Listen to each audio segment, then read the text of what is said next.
So I launched a meme coin on pump.fun, and then it went bananas. There was $500 million, I believe, in the first 24 hours of volume on this thing. Sam, set the record straight. Did you rug? We launched this thing as a fair launch. I put it out. I bought 2% of it for almost nothing to just establish it. All these people are saying, you pump and dumped us. And I'm like, I didn't. I'm dying on the couch downstairs. Dave comes downstairs later. He's like, we kind of launched a meme coin. We talked about it on the pod, but then Sam actually did it. And now it's up to 250 million in value. And I'm like, what? Sam comes running downstairs at 10 p.m. He's like, I have a meme coin worth $1 gazillion. And I say, great, when are you going to get the money? And he says, never.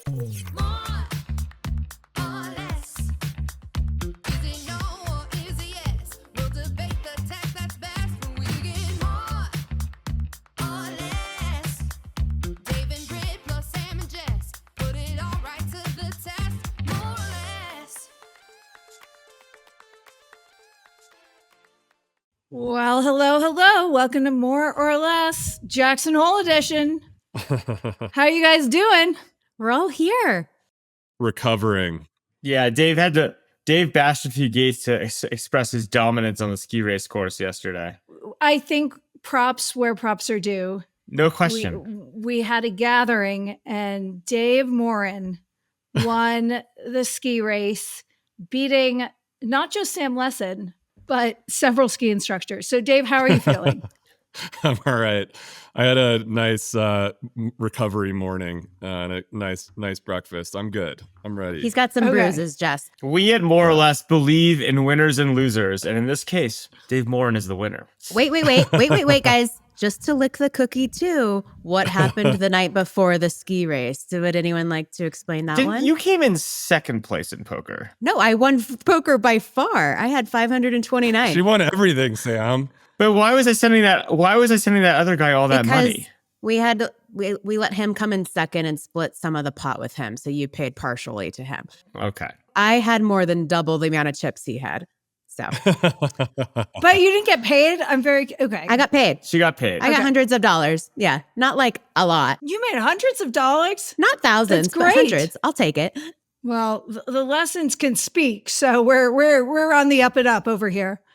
Fabulous. Okay, well, we got that out of our system, but while we were watching Dave smoke us on the race course, a lot has. Sam, do you seem unhappy with that? No, he clearly won. I feel fine with how I did, but Dave won. There's no question.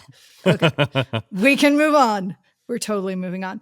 But a lot was happening, including, it's been a week, and it's been a week in tech. It's been a week in the world, and it's been a week for Dave and Sam, who have launched a new project. Can I give a little background here? Because, it was kind of an accident and partially More or Less his fault. Yeah. So I was not on the pod last week. I had the flu and a 104 temp. Otherwise, I would have been here. We missed you. But so I'm dying on the couch downstairs while you guys are recording. And the recording I assumed was over because it was past the hour mark of, typical recording. But I still hear Dave giggling like a 6-year-old boy upstairs for not just a few minutes, but a couple hours. I'm like, what the fuck is happening? Why am I dying on the couch? And what is so funny that Dave is giggling at? Turns out Dave comes downstairs later. He's like, so we kind of launched a meme coin and we talked about it on the pod, but then Sam actually did it. And now it's up to 250 million in value. And I'm like, what? I'm like, do I have the flu and I'm delusional, or is this really happening right now? And turns out it was really happening. Well, look, I think that, I live my life at the intersection of serendipities. And it's just we've been talking a lot for a while and, in this group and other groups about what's going on in the meme coin world and a bunch of pieces and pump.fun, all sorts of swirling stuff. And so after the pod was over, my next phone call for work was with Iqram, who's one of the co-founders of Venmo. And we've been meeting weekly for 18 months to go over this company that he's been working on, JELLYJELLY, where I've been an investor. I was an investor in the previous company. I'll always back Iqram. I believe in Iqram. And it's a really cool social app with, I think, has some really interesting new social gestures built into it. It's a new kind of media format we've been playing with. It's going well. It's a good startup. But we'd also been talking about the crypto tie-ins and specifically, I mean, it's unsurprising that a former founder of Venmo would be thinking about tipping and payments, like how all this stuff fits together. And so coming off the pod, sitting with Iqram on this call, I was like, one, we got to get Dave here. So we patched Dave into his first ever Jelly Jelly. And so we had me and like 4 or 5 people on. And they're like, Do you want to explain what the product Jelly Jelly is? Yeah. Please. So it's basically, there's 2 ways to describe it. And because it's an early startup, we're still working on which way you actually go out with and what it is. One way, which I've been really into, is this idea of podcastless podcasting.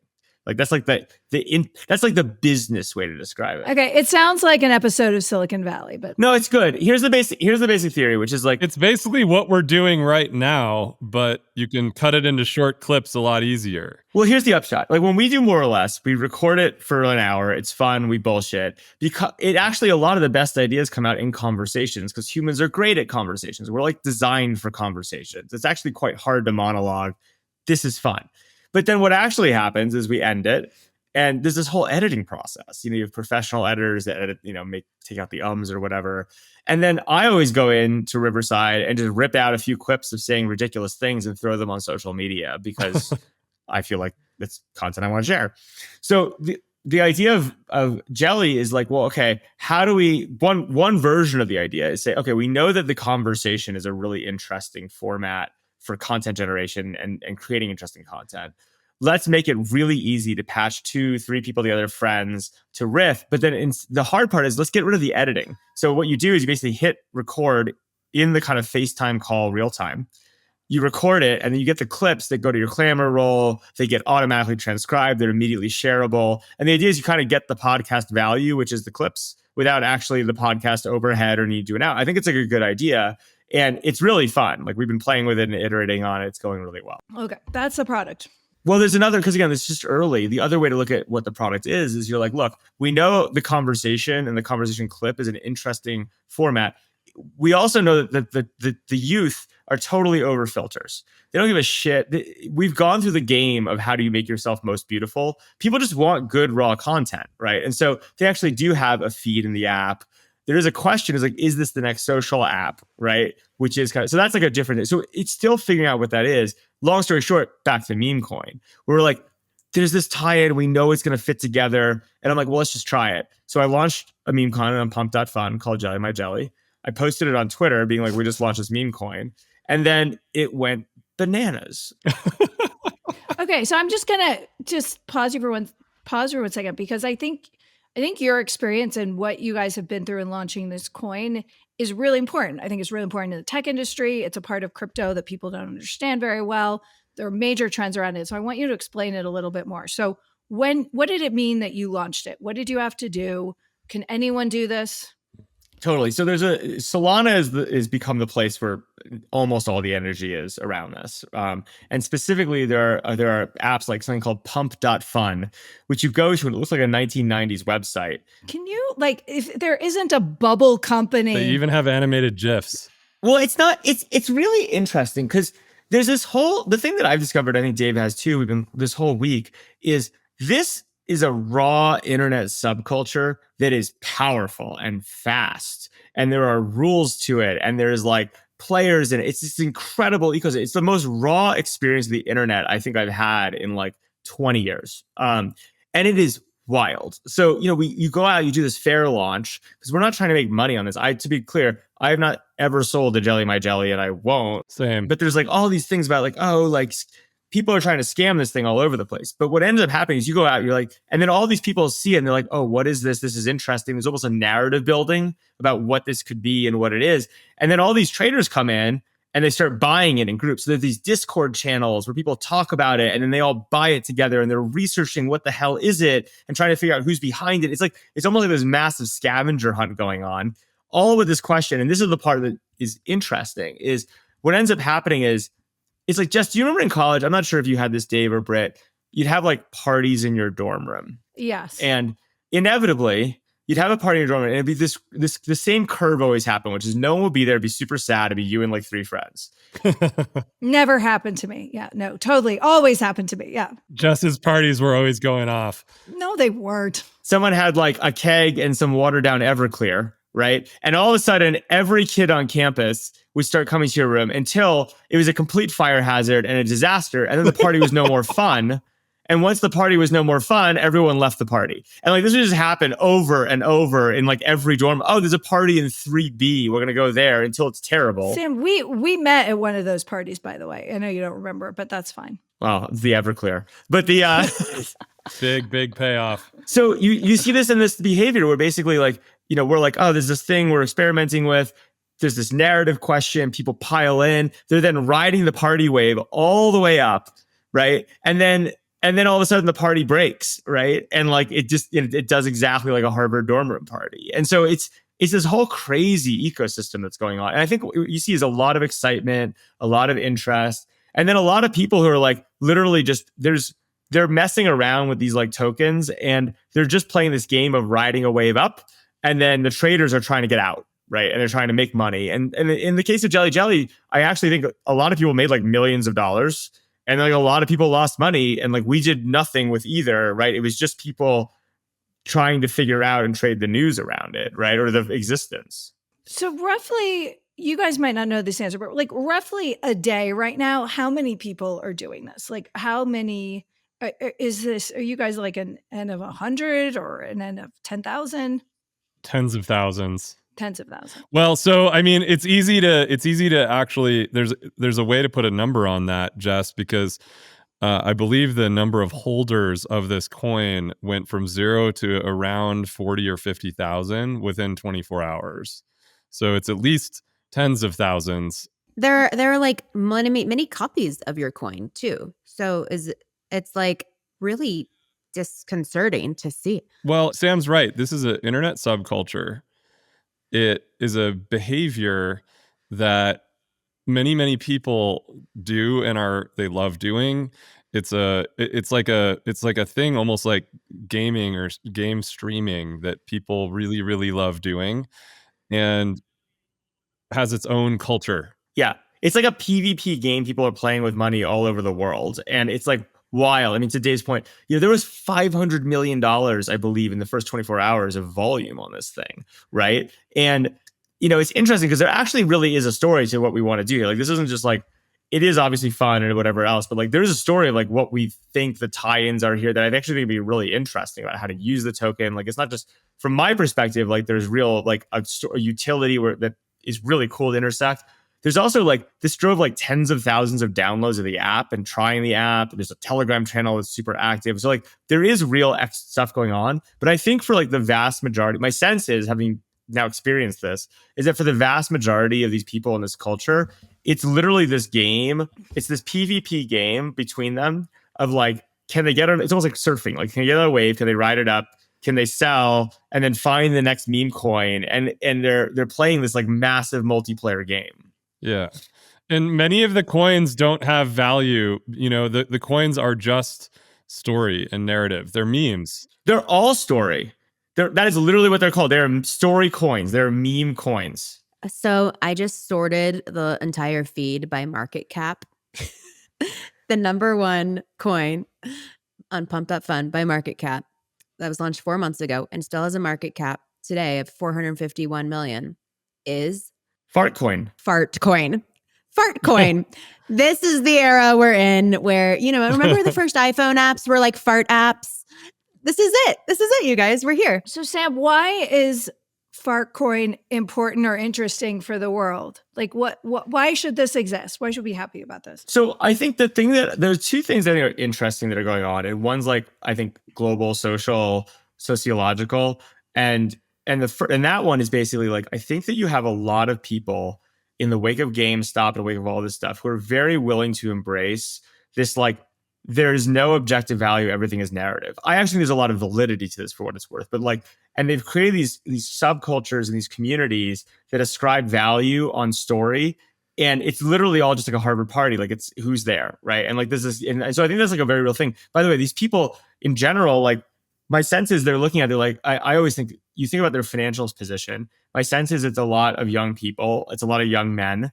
They know they can't earn their way into the upper class, right? They can't, and like, they can't compound their way in the S&P, and they are looking for these like 1000x plays, right? And so like this is an extremely high velocity thing that these people are like rationally doing because it's fun, and they're rationally doing because like it doesn't make any sense for them to earn 8% on their money. They don't have enough, right? And so they're looking for like, can they be the first in the party that's going to benefit the most and then get out at the right time? And like that becomes the game and the financial incentive that makes a lot of sense. And I also just think the other story is like this whole like everything is narrative, right? Yes. Like for Silicon Valley, AGI AI is these mega narratives, right? And like we're able to shovel billions of dollars into that. People can't play, no one can buy OpenAI, right? Like the retail people, they can't play in that story. They're not part of that like magical universe, right? Which is like a big story with a lot of money. But there's Fartcoin, which is a narrative that they can play in, and they can have a role in and a community play in and like be part of that story. And I just think everyone is obsessed with story.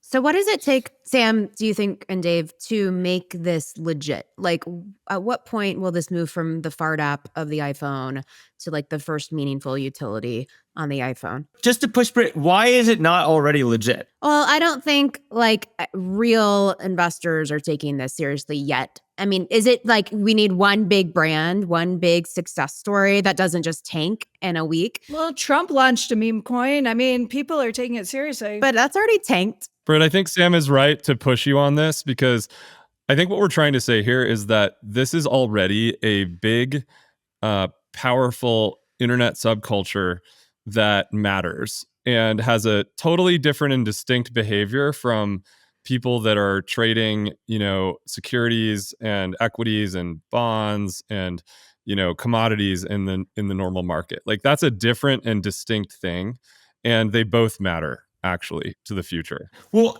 can I go a step further? This sparks thing for me. I'm excited to share. So great. Thanks, Dave.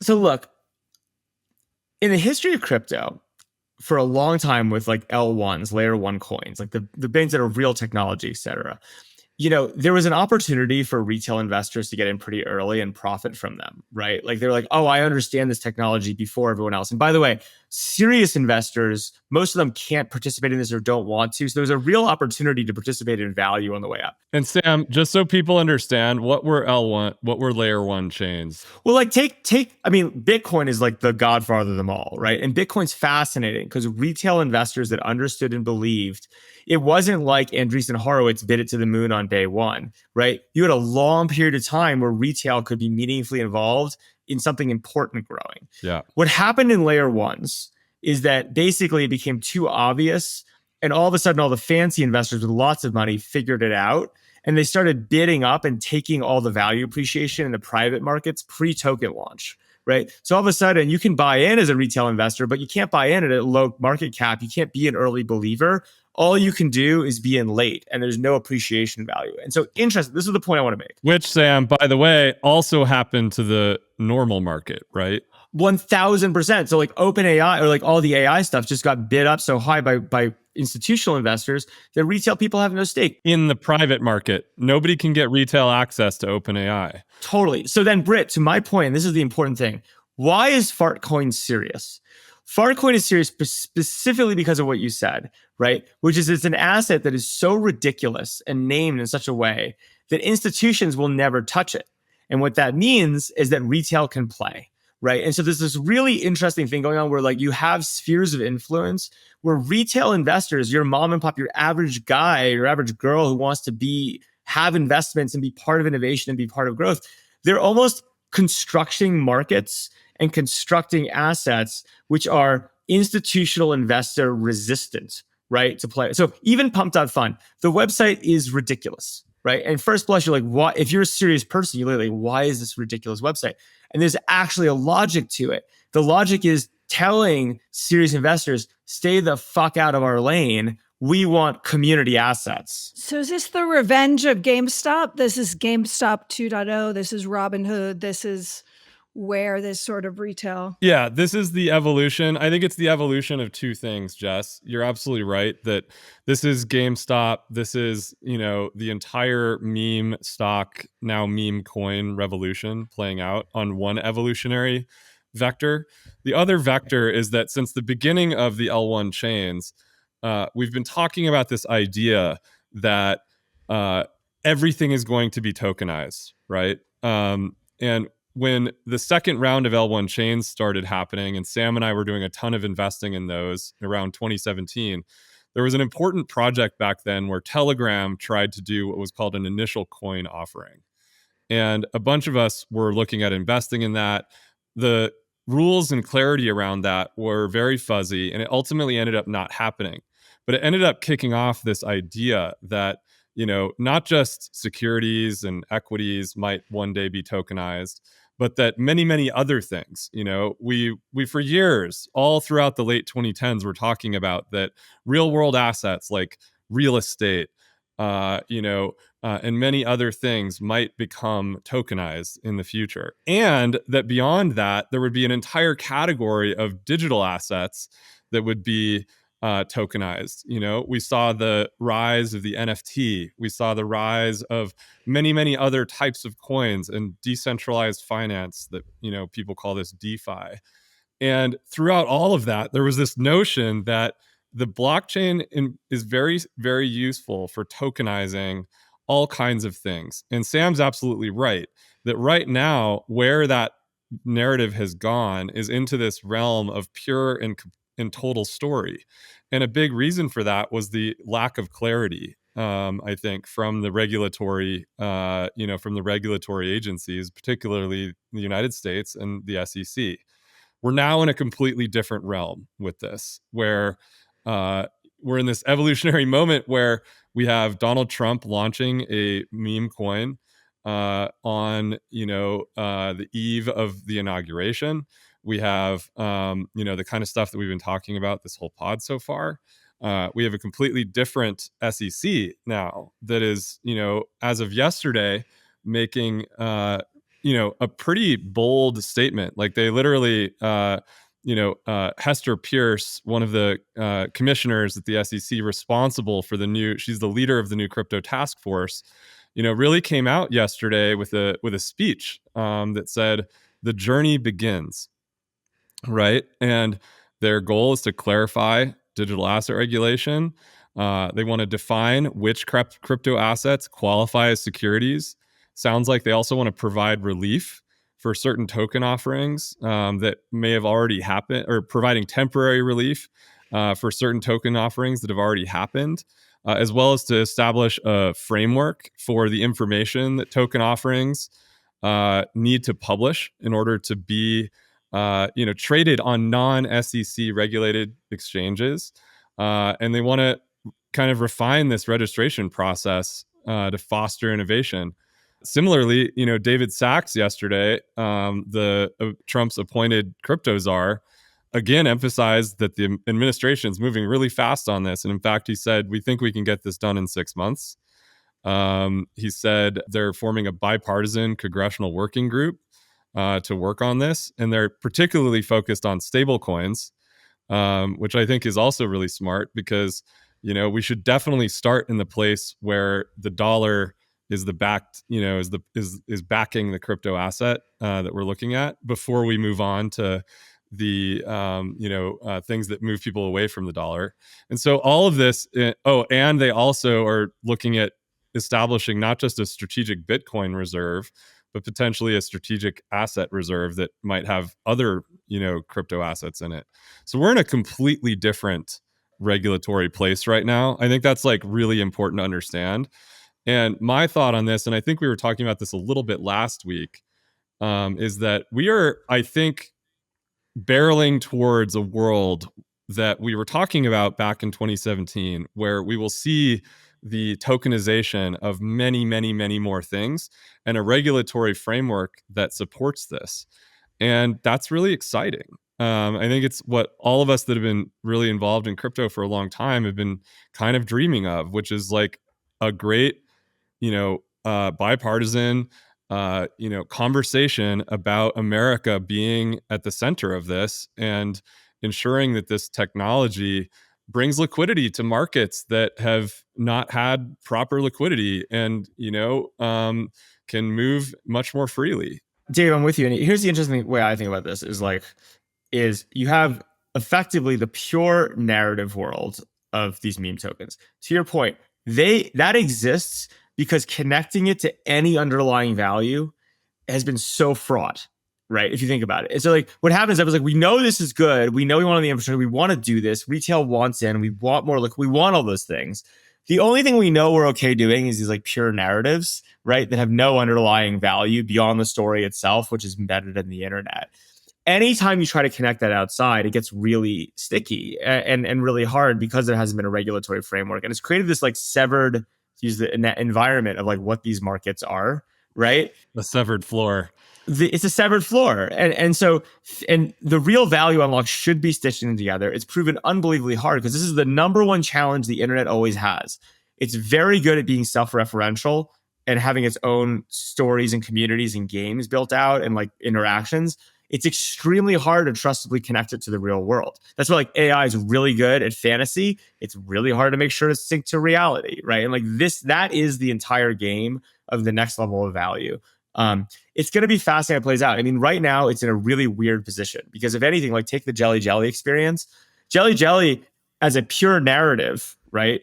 With no connection to any line utility or anything like that. You know, everyone in these Telegram channels saying, you need to talk more story. We're like, look, we've already told you, like we have ideas about how the coin works as a utility in the app. We're going to build those. That's why it's an interesting thing to us. Like we're not going to sit here on Telegram 24 hours a day pumping just the story. But because the severed floor wants just story, because the regulatory environment hasn't allowed the back and forth, like we're in this like extremely weird place that needs to be reintegrated. Okay, so a year from now, what percentage of venture-backed or, seed stage companies even are launching meme coins in tandem with their company? I think you have to have, it depends. Like the problem with meme coins and startups that I think we've discovered through the JELLYJELLY 1.0 experience is that right now, the meme economy wants to consume pure narrative and pure pump, right? They don't actually care. There's no underlying reality to it. And what startups ideally want is like, forget the meme is just a story that can help our startup or has like in a way to. Is that true though, Sam? I think it is true because I mean, if you look at the two cases, right? There's two cases in the last 2 or 3 weeks, right? One is this JELLYJELLY launch.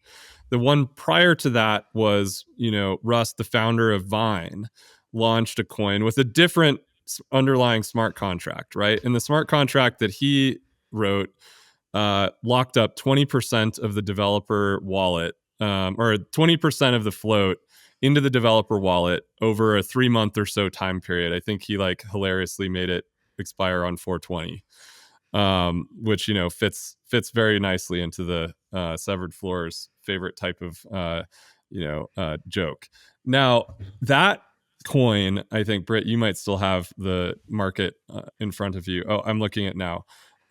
Is sitting at about 133 million market cap, and it's sort of stabilized at a much higher level than the JELLYJELLY market cap. And is that because of the pedigree of the founder combined with the story combined with the underlying smart contract? What Sam do you think is driving the differential in the stabilized market price?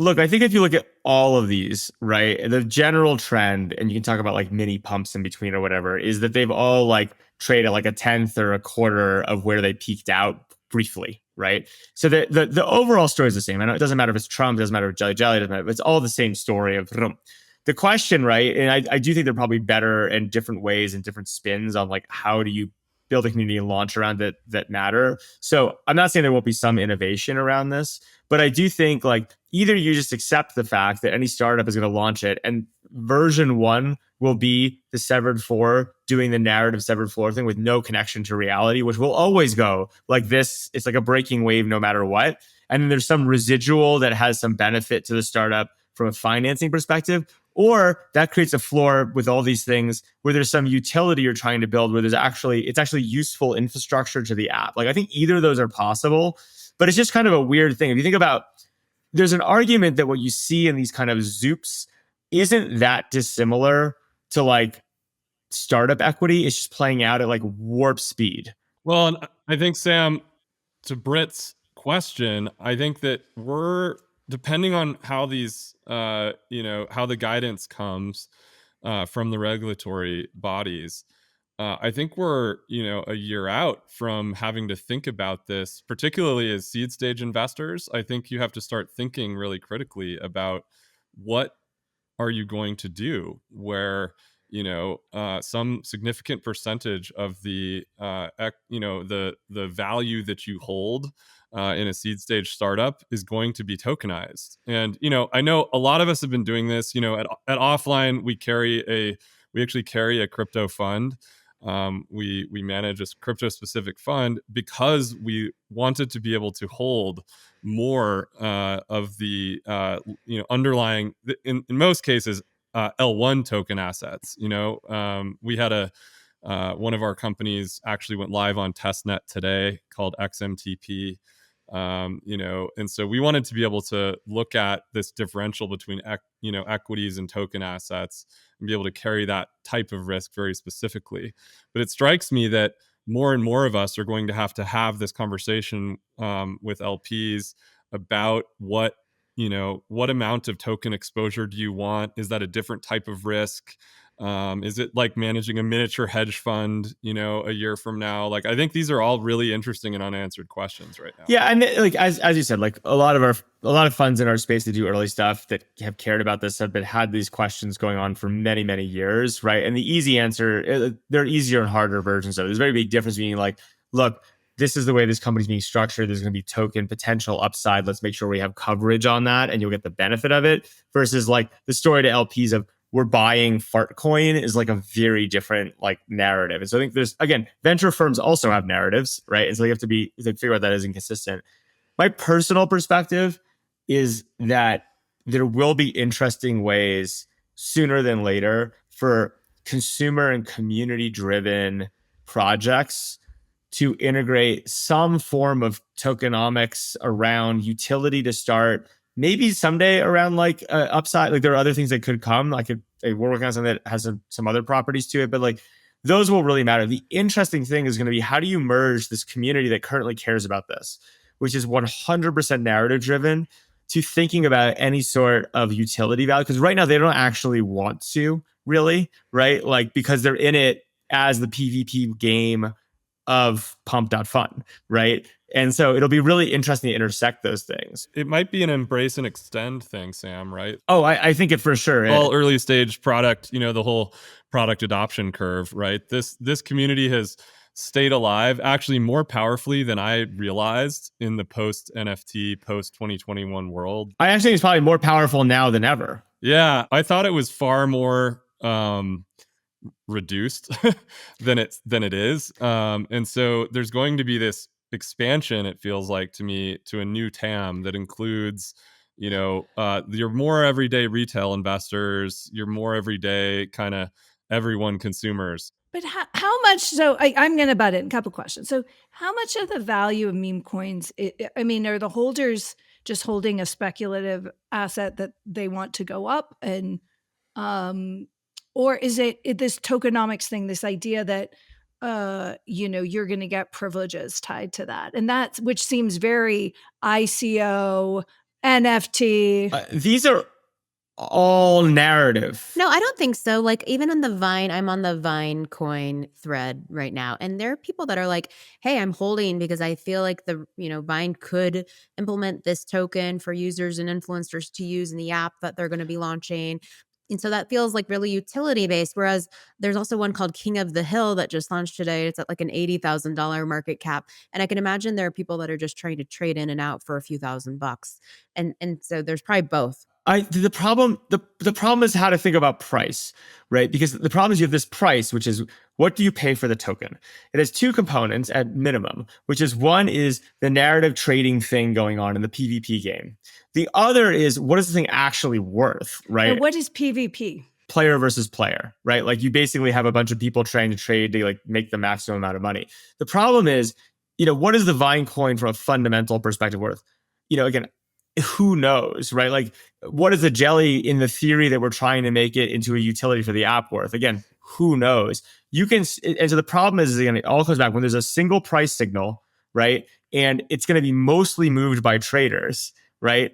Sure, if the cost is zero, then you can think about it as a long-term investment. But I think the fact that this is a very trade-dominated game is kind of what we're seeing, and people hopping to the thing to try to make, to kind of run it. And that makes it super hard to think about any sort of fundamental value against it. Now, interestingly, I think the difference from the NFT world to this world is this is so much higher velocity, right? The NFT story was more of a buy and hold story on the theory that like your soul monkey business would be eventually, and maybe there was like a community, whereas this just feels like this is a game.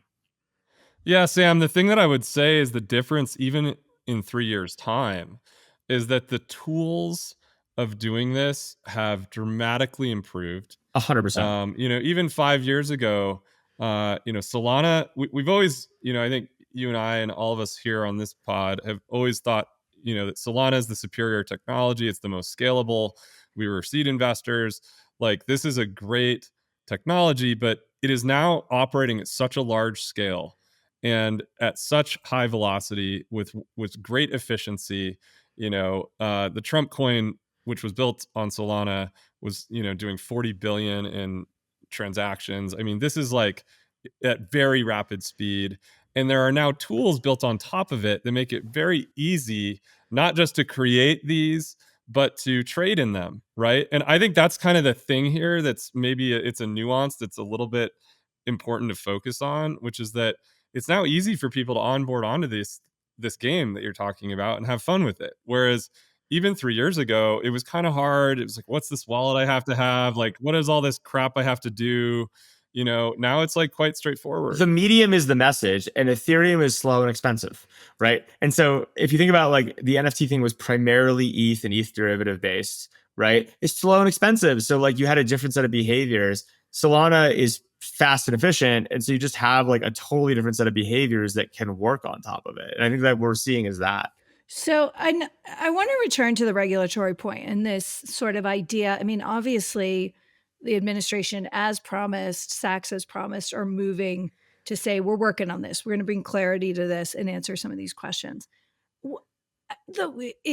Financial services is still the most heavily regulated industry in the world. Maybe not most, I don't know. Lots of industries are heavily regulated, right? But the idea, I understand how bringing clarity to whether something's a security or not goes a long way towards how it can operate. But it just seems like, there's still so much that the crypto industry is going to have to deal with. Look at a company like Coinbase, right? Which is, as a public company, right? Probably all these big companies, very closely monitored, as with a million government agencies probably regulate different parts of it, right? Like, is what's happening here like a split between the wild west of crypto and like the more institutional stuff? Or but Coinbase is worth what Coinbase is worth because it's been able to pretty successfully sit at the intersection of these worlds, right? I actually think this is the way I think about it. It's like it's all interfaces.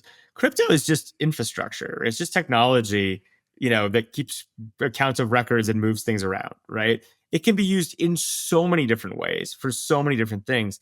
The PvP pump fund game is very different than investing in Bitcoin, is very different than clearing regulatory hurdles. If you're managing money for people, is very different if you're making claims that this thing represents something in the real world, and you got to validate that claim, and that claim better be right. Otherwise you can't trust the system.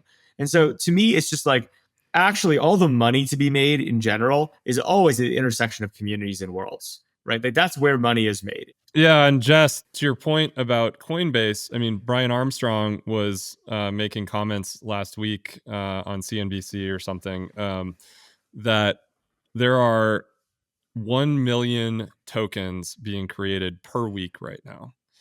And the ecosystem cannot expect Coinbase to continue to be the editor of what coins should make it into the ecosystem. And his argument is that we need to shift from an allow list model, which is effectively what Coinbase is doing. They only allow certain coins onto their platform, to a block list model, which is much more like email, right? Gmail, the way they keep track of spam is they keep this list of all of these spammers that are bad. And then all the other email providers also look at this list. And so the spam doesn't make it into your inbox, whether you're on Gmail or, any other email provider. And so there is this thing going on where there's so much supply of these coins happening now, largely, I think, thanks to what we were just talking about around Solana being fast, cheap, efficient, that the way that we go about thinking about what gets into this ecosystem has to change. And if Coinbase is saying that, and the numbers are that large, and the SEC is saying that, then I think that's just kind of the reality that we're playing with now. It's happening at internet scale. And I was saying last week when this was all going down, it's like, let's make the internet fun again. 100%. And it was really fun. Well, so I think what I meant to say, which was more of a statement than a question, is like, I think the idea that this market is going to grow unfettered is naive. And which I'm not saying anyone here is even saying that, but I think like what will be really interesting is to see sort of this wave of the new administration sort of clarifying things and then seeing sort of what remains and what's up against. Look, there's a big backlog of companies like Circle, one of the more established crypto companies that wants to go public and still can't. And so like this is, it's an interesting step, but like, I think people who are exuberant about it should be cautious. Yeah, I don't think any of us are saying that this should happen unfettered. I think what we're excited about is categorization, defining the rails of the market, right? Like, what is a security? What is a, commodity? What is a collectible? What is a digital asset? Like, what are the rules of the road for these things that we're going to all play under, rather than this world that we've been in, which has just been unclear and made it very hard for any of us doing venture capital to actually go and do it. But I think it's still going to be hard, because I think is going to remain is, and this also speaks, and I want to wrap this topic and kind of touch more broadly on what's happening. But, this also is like, it's just because you can get some of this through, it's still going to be difficult. And it's going to sort of balance, like, Trump says he's going to be the first crypto president. Obviously, you can declare progress in quotes, although I do believe it's progress, because I think crypto has a lot to offer in a lot of ways. But it'll be really interesting to see kind of like what's standing. And don't, like, the traditional financial guys are still pretty, like, I mean, they all have their projects on the fringes, but they seem still pretty like dug in on this. And well, in the end of the day, I just think in the end of the clarity has to come on, you have a communication platform. Crypto's a communication platform with certain very key properties. And in the end of the day, I think there are two things that really matter in terms of moving it forward. One is going to be, it makes total sense that you want a very high trust institution, which the SEC can be, to be like, if you're representing people, that this made up thing you are trading around represents this real world asset, right? That is highly controlled, right? Because that claim, if that claim isn't true and no one can trust the truth or distruth of that specific type of claim, then like it's extremely hard to have a financial market around hard assets, right? And so that makes sense, and I think that will happen. But like, I just think you have to think about, crypto has been pigeonholed as like just that, and it's a much broader ecosystem, right? And I think that's going to be the clarity that's come in that helps people. Second thing I'd say is like, look, with the email thing, with a lot of these things, the biggest thing the internet has always lacked, this is like a perma conversation, is identity, right? And like, who the hell is issuing these things? Do you trust them? Like, what's the deal? Like, so we could go down that whole spin as the other major thing, which is actually far more technological than it is anything else, is an identity framework around this stuff. Because otherwise, it's really hard to have any trust. Like, one of the wild things, and I know we want to move on, but it's like, we launched this thing as a fair launch. I bought 2% of it for almost nothing to just establish it, right? And then the thing goes like this, and then it goes like this, because that's what they all do. And this is kind of the cycle of the PvP game. All these people are saying, you pump and dumped us. And I'm like, I didn't. My X feed is people saying that the information should investigate how you is rugging. Is that the term? Yeah, and like the answer is, we very much. Sam, set the record straight. Did you rug? Actually, I will say I'm very happy the Technology Brothers, a great podcast, set the record straight. I didn't rug anything. Yeah, we should get those guys. We should do a podcast with those guys. I really like them. They're fun. But the thing about it is, the interesting thing I kept saying to people is, I didn't. interestingly, I actually have no formal way to prove that, right? Because it's reasonable. And I was like, because he's like, could I have in theory created other wallets and been the one that made it Moon and then sold it? In theory, I guess I could have, and there's no way I prove I can't. Well, like Sam comes running downstairs at 10 p.m. He's like, I have a meme coin worth $1 gazillion. And I said, great. When are you going to get the money? And he says, never. Which is good. Jess, you should be proud of that. I kept him safe. I think it kept a lot of people safe in his orbit. Good. I just didn't understand it. You know, it's like I have this brand new business I'm launching, but we can't do anything with the money ever. But Jess, you know, one of the things that I like in the in this speech that the SEC commissioner gave yesterday was there's this one quote which I think encapsulates a lot of this, which says, spinning up coins and tokens is easy. If people want to buy a token or product that lacks a clear long-term value proposition, they should feel free to do so, but should not be surprised if someday the price drops. In this country, people generally have the right to make decisions for themselves, but the counterpart to that wonderful American liberty is the equally wonderful American expectation that people must decide for themselves, not look to mama government to tell them what to do or not to do, nor bail them out when they do something that turns out badly.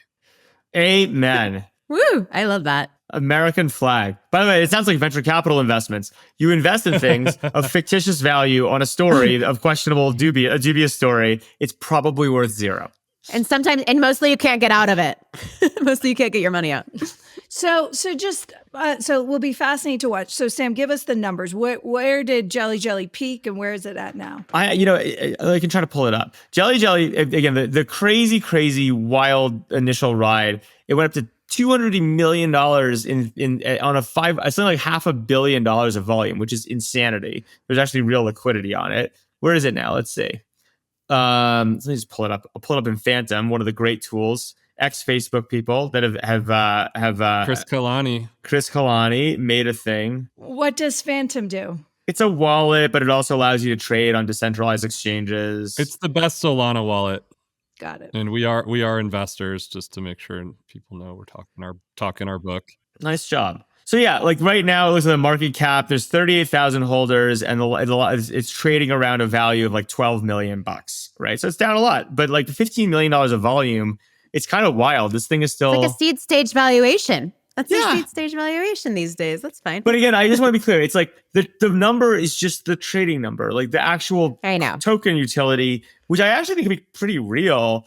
But like, I don't know how to value that. Like, it's a long-term theory of how we can incentivize people to hold it and send it to each other. Let's see where it is after this pod. So anyway, no. But that was the funny thing. You also felt, I just like to bring people behind the scene. You felt like you had to be online for 48 hours talking about it, responding to it.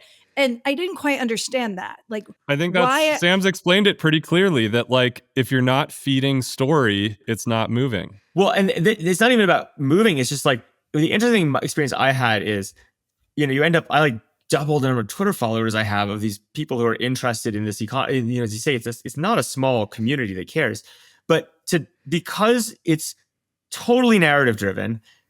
It's not that you have these people who are terminally online, like they're looking at this stuff 24/7. They're trying to trade it for 20. They're in these Telegram groups, which by the way, are unfollowable. We have thousands of people commenting every second. And like, you're like, no human could possibly follow this content. But there's this thing, which is because they're trading derivative of where they think it's going versus any underlying value, it becomes this almost ask or expectation of the community, which is just story. And I keep saying to people, look, and Iqram has, I think very eloquently, has said like, look, this is a thing we launched because we think it plugs in and is going to be a really cool thing. But no startup founder can be constantly responding to Telegram and pumping story, right? Elon could. Well, maybe that's true. And maybe Elon, I would actually argue that Elon, in a lot of ways, I've said this a long time, is the ultimate cult leader. And in some ways, a lot of Elon stocks behave like this on absolute steroids. Plus, he crossed the chasm and also got the retail people in, right? So like, I'm sorry, the institutional people in. But there's a lot of similarities culturally on what's going on in these spaces. Yeah. I'm curious if anyone has any thoughts. The other big story of the week has obviously been the ongoing DOGE efforts at the government targeting specifically U.S. aid and getting access to the payment system. This is definitely stoked a lot of, it's been a very polarized thing, right? There are a lot of people, and you can see, really Democrats basically saying no one voted for Elon Musk. I just saw JD Vance tweeted no, but they voted for Donald Trump, who said that Elon Musk was going to do this. But I don't know, as somewhat technical people, you guys are technical, I'm curious what your reaction has been. I mean, it seems like DOGE's approach, Department of Government Efficiency, has been to come in, try and get access, to cut by basically saying exactly what Elon did at Twitter, shut the payments off, see what breaks, and then decide what you want to fix. I will just say, as a tangent into my world, and also a very troubling example of what a lack of truth does in society. One of these payments was to Politico, the news organization. And so instantly the narrative was that the government was subsidizing, giving grants, giving money to Politico. Was the payment to Politico, or was it just that a lot of people had subscriptions to Politico? So what it was, Dave, is that this agency bought a product from Politico through the government procurement process to do their jobs better, because Politico Pro has excellent information that government agencies need. And, it was just so disturbing. People I really respect saying, what do you think about these handouts the government's been giving Politico? When, Politico has built a product that's so indispensable that government agencies have to subscribe. Now, I will say it took Politico 2 days to explain that, 2.5 days. And they also had a payroll problem in the middle, which didn't look good, but it's amazing how quickly this spreads. I think I've been having a bunch of conversations about this with our dear friend, Aaron Sittig, who's been here with us the last few days. Who we love. And one day we'll come on the pod and we'll be so happy to have him. And it seems actually quite simple and clear what the direction to DOGE was on all of this, which is follow the money and instrument it. And by that, you mean track it. Yeah, like put metrics in place, right? Create a dashboard so that we understand what's going on. And Aaron and I were talking about the early days of Facebook, when we had a very small amount of instrumentation about what was going on in the system. And there was this moment in time where I remember we were talking about where our other dear friend, Dustin Moskovitz, built a brand new instrumentation system. And we started looking at things in a totally different way, right? Once we were able to see like how many weekly active users there were and daily active users there were, it initially made people very, very uncomfortable, because they, before that moment in time, were making decisions in a completely different way that lacked the information that enabled us to, make decisions about what might improve these metrics, right? And so it seems like what's going on right now is that for maybe the first time in American history, we've got a really fantastic technical team going and just instrumenting things, so that there might be a dashboard that we can all just look at and ask the question, like, what is that money going to over there? What is this money going to over there? Right. And that to me seems like a really positive thing, and it's going to be uncomfortable, but maybe we'll make a bunch of better decisions because of it. I couldn't agree more. Okay. So Dave, how do we do that while respecting that this is some of the most sensitive data about people, social security numbers? This is the United States government. It isn't Twitter. It is like privacy, security. You have, employees doing this who have a special status. They are in charge of determining their own conflicts of interest, and they are getting unprecedented access to something that is incredibly sensitive and important. Is it that important? Like, look, in the end of the day, like, I'll give you an example. Let's pretend that instead of the outrage being Politico got a handout, what if it was just like, look, we probably shouldn't spend $8 million a year on Politico Pro. We probably can get it for cheaper. No, that's fine. I'm not talking about that. I'm talking about social security numbers. I'm talking about access to the treasury. Yeah, I mean, social security numbers are all over the internet anyway. And also, don't you think they have really bad Excel spreadsheets of these? Like, do you think the current government like really stores this stuff in a really encrypted, safe way? Oh, I'd hope so. They definitely.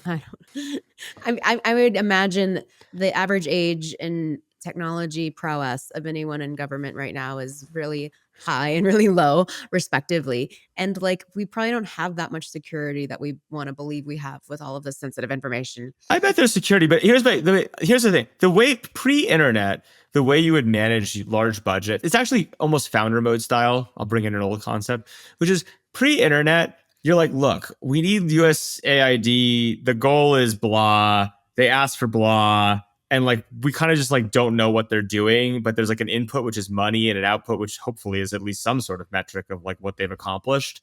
But we have no way of peering behind and seeing how they're operating.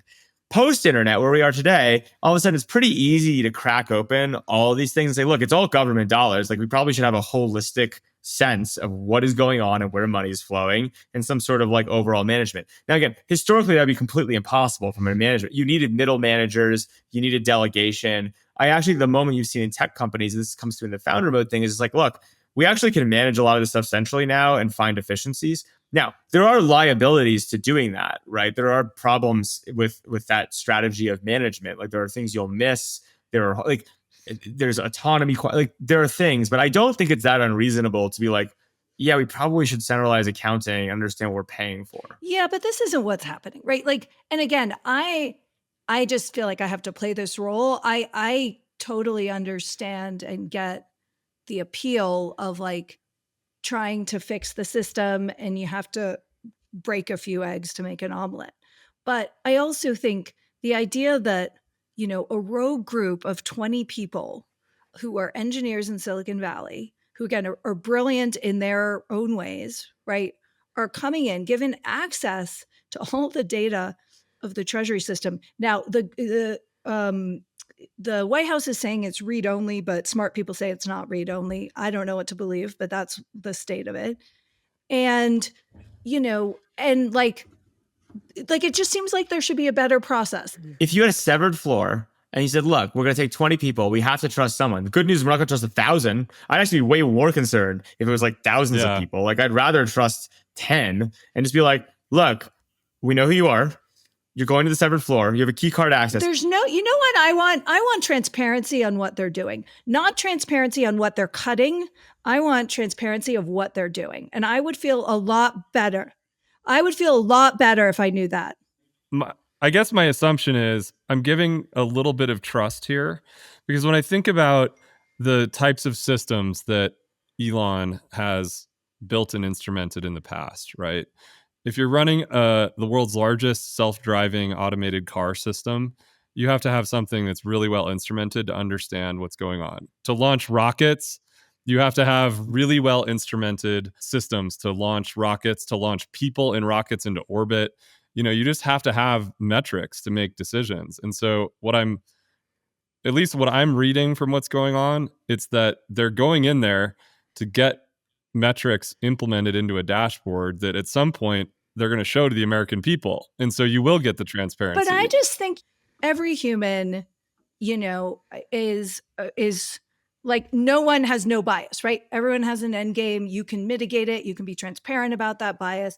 But Elon has an end game. And it appears to be to basically become a patron of the next set of the conservative movement around the world for the next several decades, right? If you zoom out, like his support of Donald Trump, what he's doing in Europe and around the world, what he's told people is that in the way of, you know, many sort of statesmen and wealthy people throughout history, he wants to have a hand on the future of global geopolitics. And that's not good or bad. It's just what he wants. And that's what he's showing us that he's doing. And so, you know, I think we should be asking questions about how he should be accessing this data. I'll say two things. One is, I think that unfortunately, like, I'm in the camp of like, Elon's like a very complicated character. The things he do, I think, is great. I think there's a lot of moral lapses. So you're like, is this the guy you really want doing this? Like, but it is what it is, right? Like, I'm not like, I agree with you that just history has shown you probably oversight's not a bad idea in this case. I actually think your idea is pretty good, which is really, I think transparency is great. If you said, look, we're going to do a clean room, I want like live stream it. Let's like have the 20 engineers like be in, we can like open source, like have their daily check-ins. I'd feel better about that. Yeah. I like that. Like, what? I don't see anything. If you're just like, look, here's the deal. We do daily stand-ups as a team. We only do the ones that we record them all. We share them with everyone. Sure. I love this. Why not? Like, that's just like, it's just recursive. Like, yeah, like I understand we need to trust some people to do it. They're not going to like, I don't want, make sure the social security numbers aren't on the screen when they're doing the live stream. But like, why not? Like transparency, if people don't have trust, and you can't trust the people. Right. This was my idea. I want to see what they're doing. Jess, your thoughts on global geopolitics aside, like I haven't put as much thought into that aspect of it. I've been really kind of thinking about what's going on with this instrumentation and what the stated goal is, right? And the stated goal is to save us a lot of money, right? And to try to make things more efficient. And if you look at, there was a earnings report or something that they put out for Twitter in the last couple days, and Twitter, I guess he bought it. It was a $5 billion company. They were making basically $0 after stock-based comp, and today it's a $2.7 billion company. Yes, it's worth half as much, but they're doing $1.25 billion, and he grew EBITDA margins from 13% to 46%. Like that's an insane business outcome on the Twitter, the whole Twitter project. And if we end up with that in America, we're in a good place. Well, I'm not sure about that. It's really hard because I think there are so many news outlets that have just gone like off their rocker in covering this and are way too default antagonistic and agenda driven. And so I'm really not in that camp. But I also think when you're in a position of power, you have access to the data of the United States Treasury. I think a lot about conflict of interest, and it's something very important in my job and in many jobs. And the only person who can really fire him is the guy he like bankrolled to the presidency. And like, that's just a fact. I mean, so many people very close to Elon and Trump would say without Trump, without Elon's money that came in and rewiring Pennsylvania and all this, that he had a ginormous impact on the election. So that isn't to deny Trump's appeal or anything like that. It's just pointing out the facts. And so if this was happening, we have agencies. We have a Treasury Department. We have a Treasury Secretary. Why can't the agency take this on and then be accountable in the way that the checks and balances are accountable to the agencies? People have just lost the narrative trust of the American people, right? That they could do it and do it well. But these are all Trump appointees, right? I mean, Trump is appointing these new people, but the idea this is happening with a special government employee, is troubling. And I think everyone is right to ask questions, which doesn't mean that everything they're doing is wrong or that there isn't a fundamentally important spirit to what they're doing.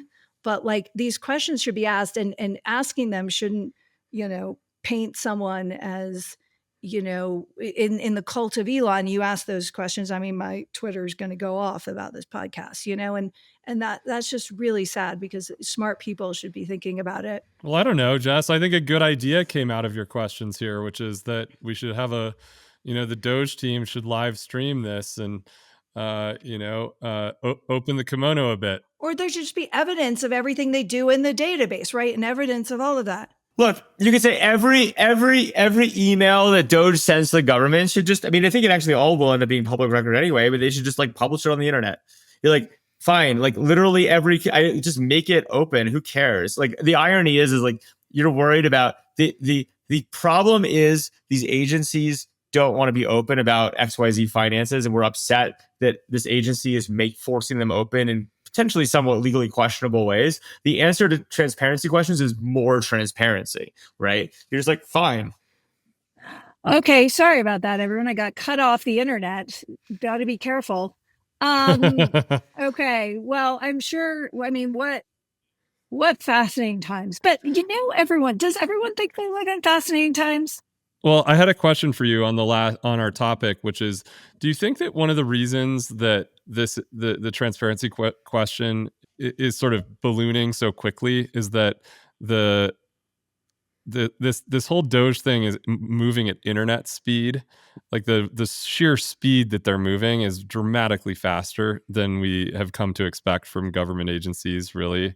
And so the kind of cadence of the expectation of understanding what the heck is going on is just moving so much more quickly. And so we have to think about like transparency in a different, faster way. Yeah, and I think that's largely good. I mean, I think government should move quickly. I mean, we have a friend who was brought in on a SWAT team to like fix, health.gov, in a SWAT team to move at internet speed to help government. And it was a really important measure. So I think you can have these these out of the normal bureaucratic things to jolt the system. Like I'm pro startup. I founded a startup, but we also like can't ignore these bigger questions, which probably aren't answerable. Like, the question of incentives or why does a person behave a certain way? I mean, you can't really answer them, but I think making them part of the conversations gives people more information to formulate their opinions and make decisions on. So it's important. I also noticed that Elon tweeted that the FAA is now going to allow Doge to plug in. I also think it's interesting that they keep using this. They keep saying plug in is clearly the way that they're talking about data gathering. But the idea that the FAA is going to have a rapid change to safety of the air traffic control system is kind of scary to me. That is scary to me. As a pilot, the most basic pilot, but I still have a pilot's license. The FAA is actually pretty good. Like, there are certainly things you can improve, but it is actually interesting because if you look across government agencies, they probably aren't the first people I would go plug into because it's a pretty good system, actually. But interesting. Why would Elon want to plug into the FAA? I don't know. He kind of has an interest in space and air. I know that they're different. I know that planes aren't rockets, but transportation in general and cars seems like that might be interesting. Look, I am all for transparency and accountability across the boards. And I agree, Jess, with you fundamentally that Elon in his career does not prove to be the always upstanding white knight that you blindly trust. But he's also built some great stuff. Also, just knowing his end game. I mean, again, it's not. I think these incentive systems are more complicated. So than being good or bad. Incentives are real. Incentives rule everything, and that is how we can connect Elon and Pump.fun. Yes. Okay, friends, it's been a great episode. We got the Super Bowl this weekend. Very exciting. Wait, guys, I have a fun trivia fact. Okay. First of all, guess how much a Super Bowl ad costs these days? Ooh, 2 million? No, like 10. 5. We're up to 8. We're up to 8 million. Okay, second trivia question. How much are AI companies spending on Super Bowl ads this year? 50 million. Oh my God. 50? Guys, $332 million from AI companies alone. Are you fucking kidding me? This is going to be so annoying. And the ads are so bad. Including OpenAI's first Super Bowl ad. So everyone get excited. Sam, it's the AI and SoftBank Super Bowl. Sell everything. Sell everything. Look, I've got pricing back on my 101 billboard I'm working on. Oh God, that's a different time. We don't have time to go down that rabbit hole. Burning pile of money is the moat. The moat is a burning pile of money. The interesting part was Sam is buying a 101 billboard. I'm very excited about this. I have pricing. I got my creative. I want to hear about this. How much does a 101 billboard cost? It's in like 20. It's 20. No, like I mean, you don't want a shitty one though. How much does it cost? I'm thinking so 24, 25, 20 between. For how long? Well, I have to dig into. I've been sent all the pricing. I'll come back to you next week with a more full thing. But Okay. It's this is very promising, and it's going to be awesome because instead of $8 million, I'm going to spend $25,000 and have a hilarious billboard. I'm very excited about. It's one of those things like I'm going to submit it as an expense to the venture firm, and if they reject it, it's okay. Is it the flaming pile of money billboard? Yeah, it's going to be great, right? Oh, amazing. This is a good way to wrap. If you have opinions on what Sam should put on a billboard on the 101 in the North Bay.